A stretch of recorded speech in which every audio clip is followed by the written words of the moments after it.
everyone. I'm Jensine Bard, and welcome to Testimony, where truth is told, lives are changed, and hope is given. Revelation 12:11 tells us that we overcome by the blood of the Lamb and the word of our testimony. A testimony of your story for His glory.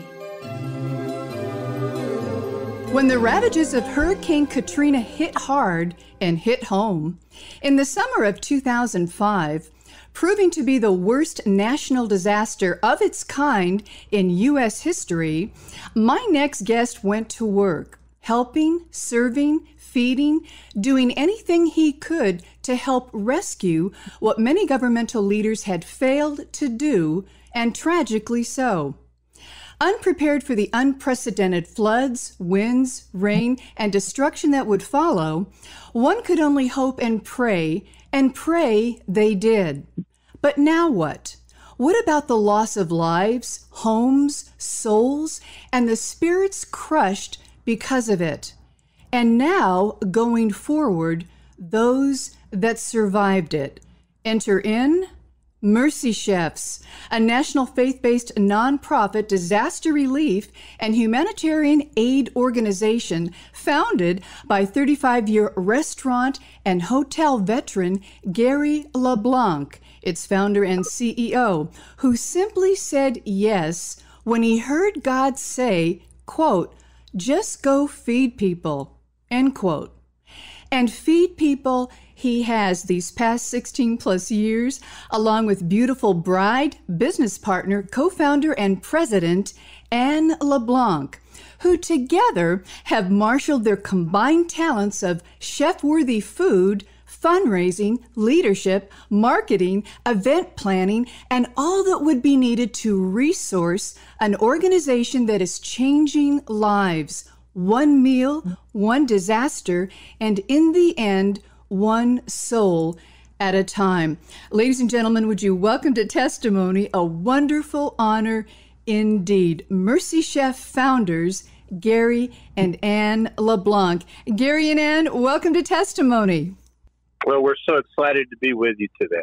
Well, it's great to have you both. First of all, to Ann, I have to say and share that the Christian Broadcasting Network, for whom you have served in various capacities of leadership for these past 25 years, must explain all of those wonderful events that CBN, and now those same skill sets are in full force only now in disaster-torn areas where a simple hot meal is all the, quote, main event that is needed. But not just any meal, which we will talk about today with Chef Gary, the two of you making an impact for not only body, but soul and spirit too. So let's get right to it. First question.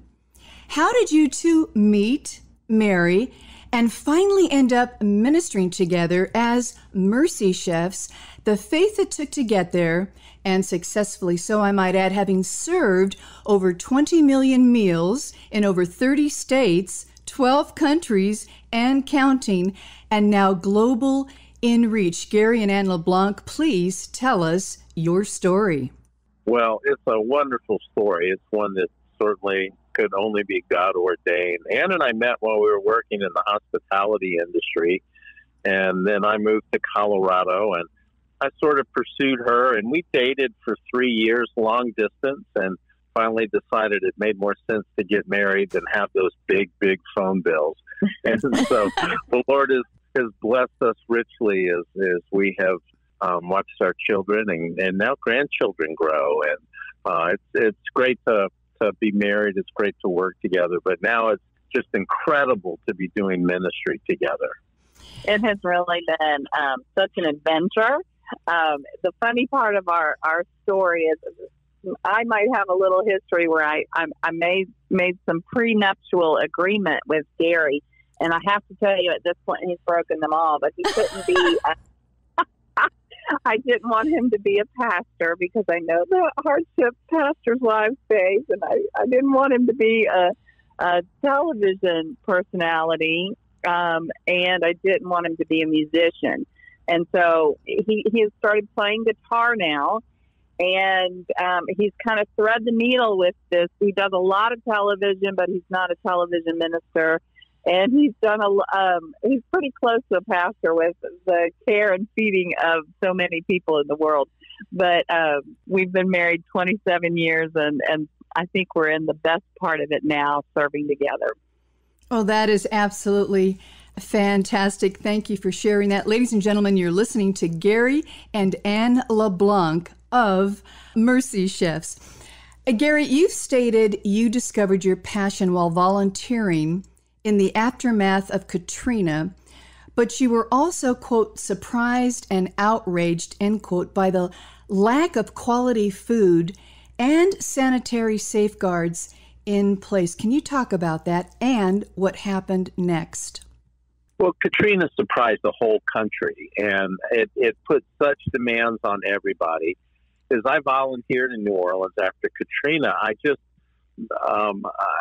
was glad that everybody was doing everything that they were, but I was appalled by some of the things that I saw, and I thought there was a better way to feed people. And after working in the hotel and restaurant industry for 35 years, I knew that there were skills and protocols that should be in place. And so as I got home after spending my 2 weeks volunteering, God just began to work on me, and I began to get angry about what I had seen. And I really believed there was a way to do it. There was a way to do high quality, handcrafted meals in the same volume that the other meals that were lacking were being served. And it was wrestling with God over a period of time that led me to that place that I think he got tired of me waiting to get it on my own. So he decided just to tell me what to do. Well, very well said. What would be a typical meal prepared for a disaster zone situation, and how are these meals stored, transported, and in the end disseminated to the victims, first responders, and volunteers, all in need of the high-quality, professionally prepared meals you say Mercy Chefs provides? Well, we cook everything on site. Everything we make from scratch. We don't use prepared meals at all. Wow. We purchase all of our food so we can get the highest quality ingredients. Our chefs are all just standouts in their field. And they put all of their love and experience into the meals. We do a lot of comfort food. We do food that you would recognize, food that would be served around a family table. Today is pot pie, meatloaves. We do baked chicken. We do a lot of fresh sides, mashed potatoes, a lot of fresh vegetables, salads. We always have a roll, and we always have a homemade dessert. We do we do all of our baking on site, and we just provide a meal that we'd be proud to serve our family or friends. And we put as much love into it as possible. We always say that something amazing happens over a shared meal. We want that meal to be the very best that we can make. Amen. Go ahead, Ann, please. So often in the disaster zone, any food is sustenance for people, but there are a lot of hot dogs served and sandwiches, and I can't tell you the number of people that have opened one of our meal boxes, and they just knew it was prepared with love. And they begin to weep because it isn't a hot dog. It isn't a cold sandwich.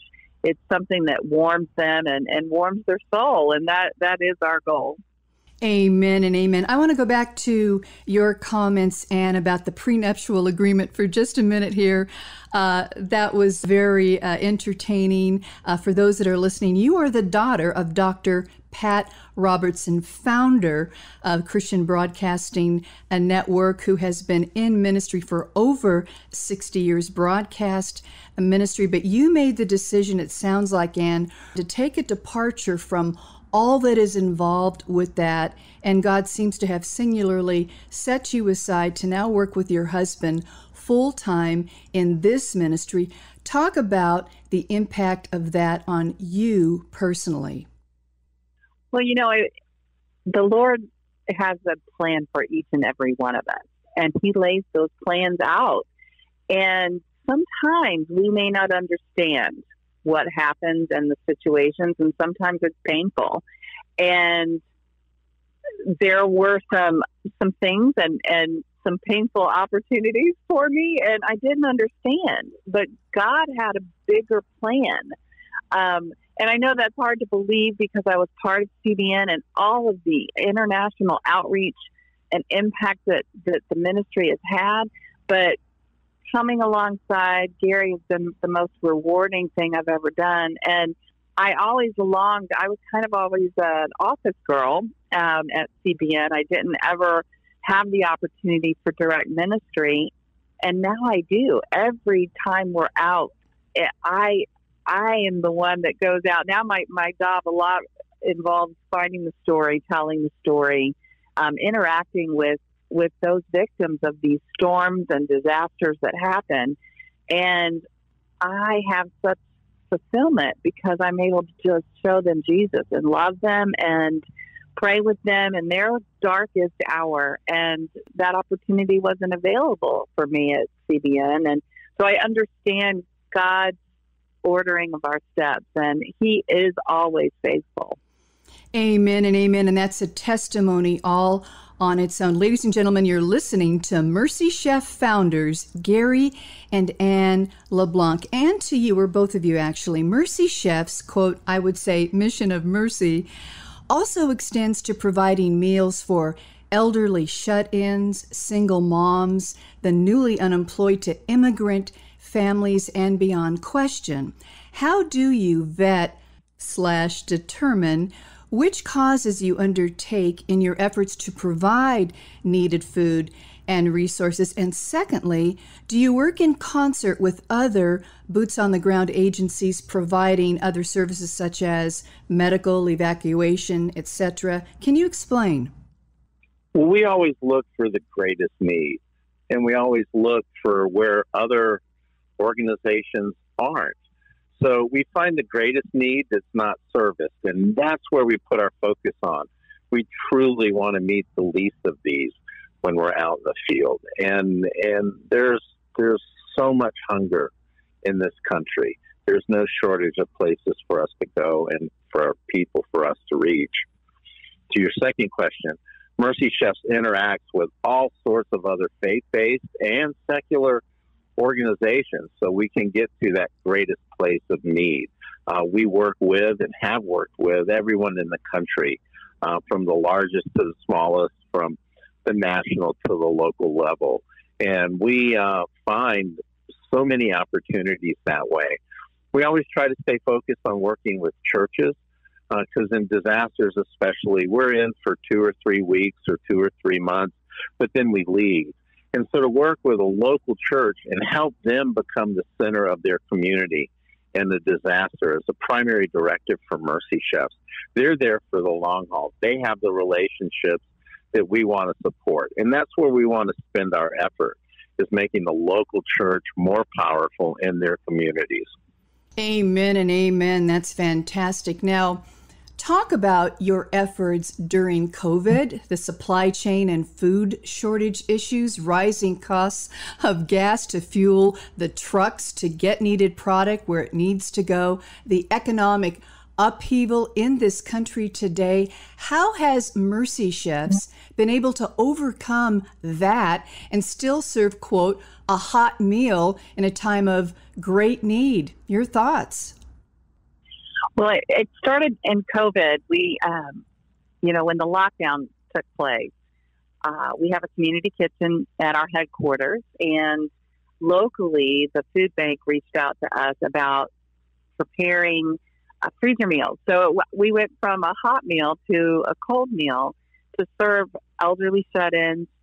So we worked in conjunction with several organizations in our local community, providing meals all during the pandemic, until that critical time of the pandemic lifted. And it really taught us so many other things. And we went into a new realm where we were doing grocery distribution. And it's amazing how a box filled with grocery gives the family dignity that they can go and prepare their family recipes, and they can use those products that we give. And COVID really, it was a pivotal time. I know there was some dire predictions that 40% of all nonprofits would fail during COVID and would have to shut down. And the Lord just really spoke to me and said, no, this is the time. Press in, be relevant in the need. And it was astounding. That was really the force multiplier for what we were doing. The impact became huge through that. Now, with all of the logistics, it has been unbelievable, the increase in groceries. I'm not sure how families are making it right now. Right. Gas prices that they've come back down some, but they're still high. But, we had someone joking with us yesterday about selling his antique Mustang prized possessions so he could buy a carton of eggs. When eggs were always the protein that families used when they couldn't afford meat. And it just is really astounding how expensive a carton of eggs is these days. And it's been nothing short of a miracle how the Lord has kept the supply chains. But we've had to be very creative. I would imagine, ladies and gentlemen, again, you're listening to Gary and Ann LeBlanc, founders of Mercy Chefs. And this question is for you. Share one, or both of you actually, share one recent story that comes to mind after Mercy Chefs has arrived on the scene, served a hot meal, the response of that one or entire family, and yours in return. Well, the one story that I can't quite get out of my mind is we've been very active in Ukraine since the beginning of the war. We've moved over 4.5 million pounds of groceries to the front lines. But our warehouse in Romania also became a stopover for evacuees, and they would be able to come in and get warm, have some soup or a bite, and just rest and get ready for the rest of their trip after leaving Ukraine. And one of the girls that came through, young girl, 9 years old, had lost her parents and lost both of her legs. And she was playing ping pong with one of our chefs. And she got angry at him and started yelling for him not to take it easy on her. He shouldn't feel sorry for her. He should play hard. And she went on and got her prosthetic for her legs and was back in Ukraine with her grandmother, and they stopped at a roadblock, and the Russians opened fire on the car and killed her. And after all of that, our chef just can't tell the story without chest sobbing. That's the one story that stands out to me, is that little bit of hospitality and the tenacity of that young girl, I think, is reflected in all the people that we've met in Ukraine. They're so very determined.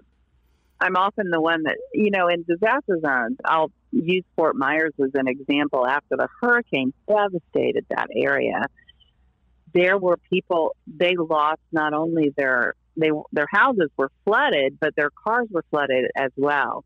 And so we had a distribution site, but they couldn't get out of their neighborhood because they had no vehicles. And it took insurance. I know we shared a lot about our friend Diana, who was 83 years old.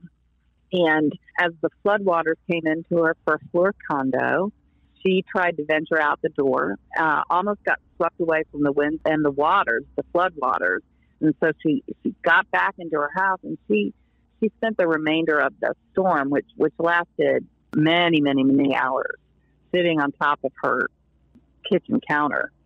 And afterwards, her daughter reached out and for us to, can somebody help my mother? And she contacted the governor's office, and the governor's office reached out to us and said, can you please, and it was a retirement community.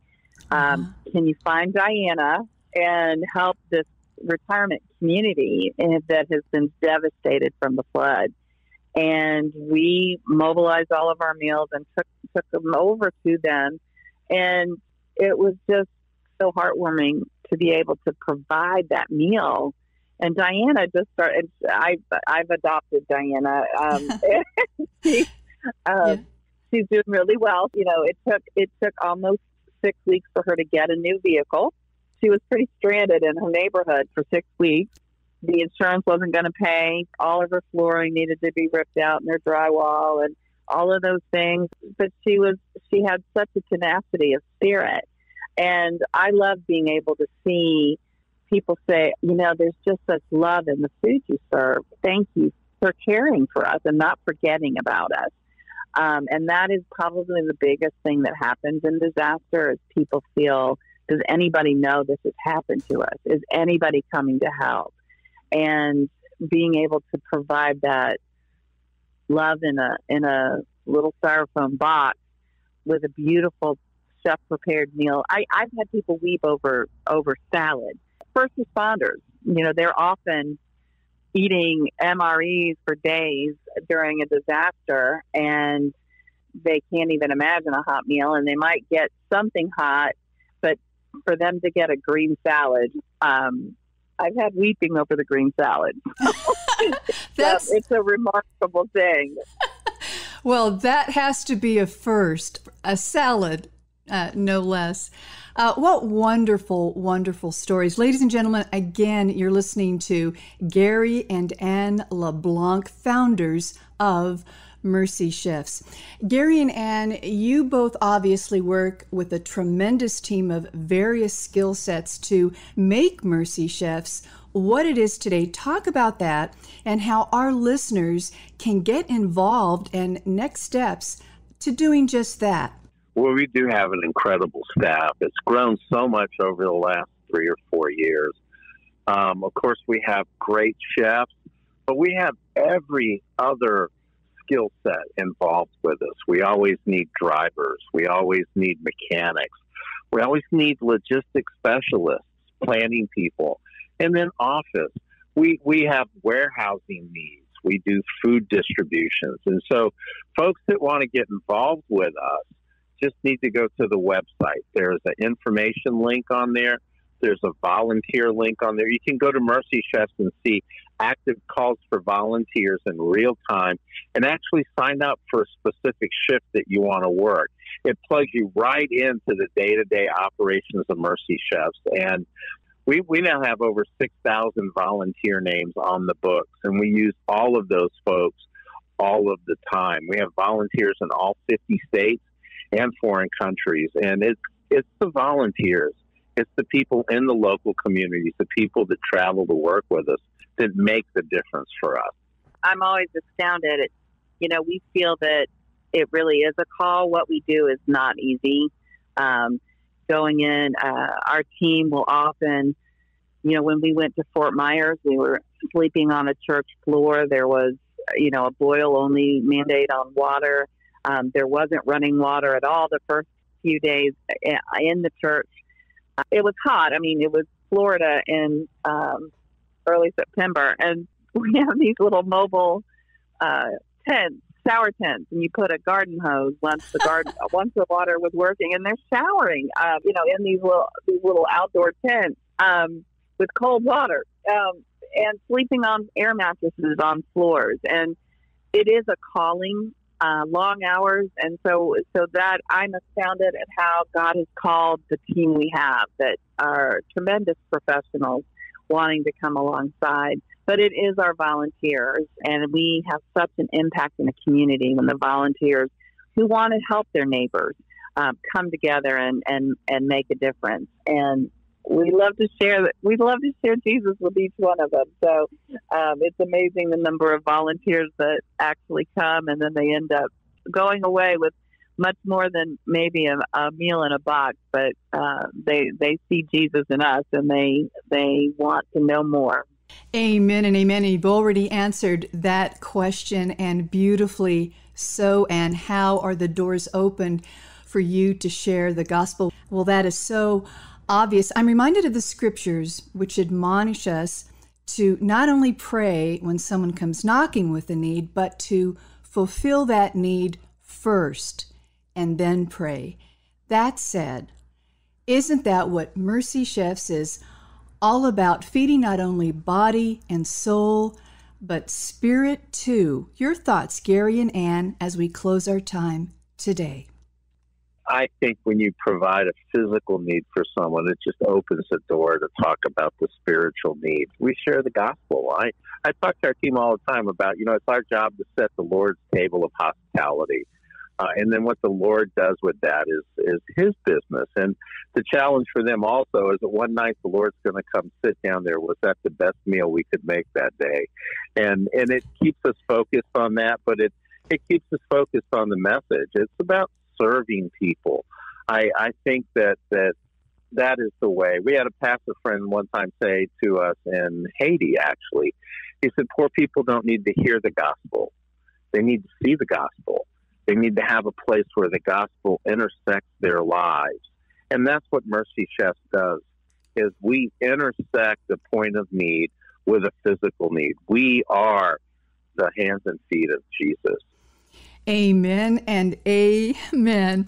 Ladies and gentlemen, you have been listening to founder and CEO Chef Greg LeBlanc and his partner in ministry and in life, co-founder and president Ann LeBlanc, who together had the internationally renowned disaster relief and humanitarian aid organization known as Mercy Chefs, feeding millions worldwide, both body and soul. You can learn more about Gary and Ann LeBlanc's work, ministry, and mission by visiting mercychefs.com and become a part. Get involved, lend a hand, serve a meal, or simply just make the time to make it possible for those that will. Gary and Ann, thank you for taking precious time to share your amazing story of how God not only equips us for service, but knows way in advance what's coming, what our response will be, and what yours has been these past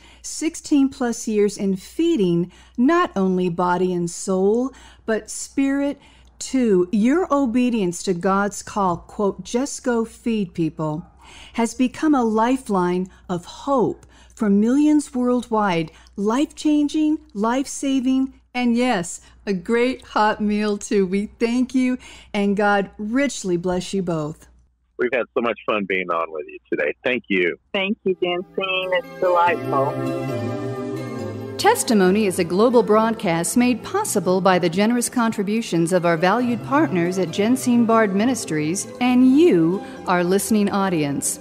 Together, we are reaching souls for Christ, one testimony at a time. If you would like information on how you can support this broadcast with your tax-deductible gift, please visit us at jensinebard.com. That's one word, jensinebard.com. And join the conversation at our Facebook page, Testimony with Jensine Bard. Thank you for listening, and please join us again for Testimony.